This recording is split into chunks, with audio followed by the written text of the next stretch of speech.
la nascente disciplina dell'archeologia italiana, i protagonisti a Concordia. Proprio negli anni in cui venivano alla luce le testimonianze del passato concordiese, il Regno d'Italia stava elaborando una rinnovata politica culturale, mirata a censire il patrimonio archeologico e creare gli organi per gestirlo. Il primo passo fu l'istituzione nel 1875 della Direzione Generale degli Scavi e dei Monumenti, un ufficio direttivo centrale, in capo al Ministero dell'Istruzione Pubblica, che puntava ad una regolamentazione degli scavi, di cui dare sistematica notizia in un'apposita rivista ministeriale, Notizie degli scavi di antichità, e soprattutto alla creazione di istituti antiquari, ovvero musei dove raccogliere i reperti emersi dalle ricerche sul campo. La direzione generale fu diretta in prima istanza da Giuseppe Fiorelli, personalità di eccezionale levatura scientifica, fondatore della Scuola Archeologica di Pompei, la cui attività amministrativa ed intellettuale coinvolse Dario Bertolini nella vicenda dello scavo del Sepolcreto dei Militi, fino alla realizzazione del museo. A lui, Bertolini, in qualità di ispettore degli scavi e monumenti di Concordia Sagittaria, indirizzò numerose comunicazioni circa lo stato di avanzamento degli scavi, instaurando così un rapporto di fiducia che lo portò ad assumere incarichi al di fuori del territorio concordiese, svolgendo il controllo degli scavi a Verona, Asolo e Pieve di Cadore.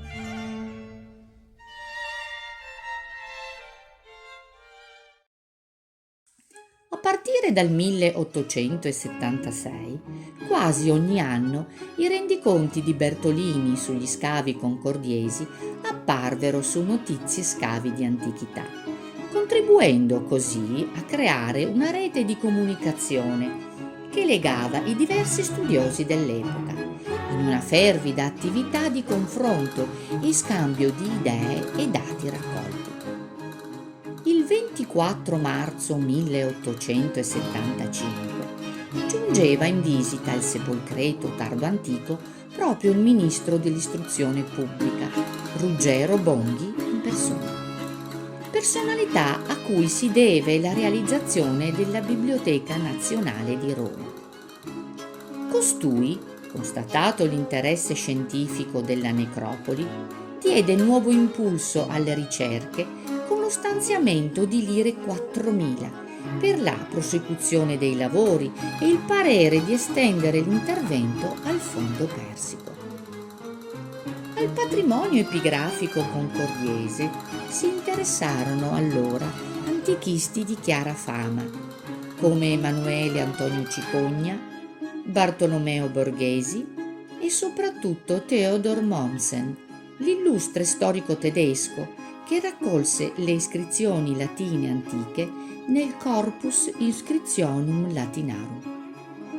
Mommsen giunse in visita a Portoguaro la prima volta nel 1856, raccogliendo materiale per il volume quinto del Cibo, e successivamente nel 1876, attirato dai continui rinvenimenti nello scavo della necropoli tardo antica.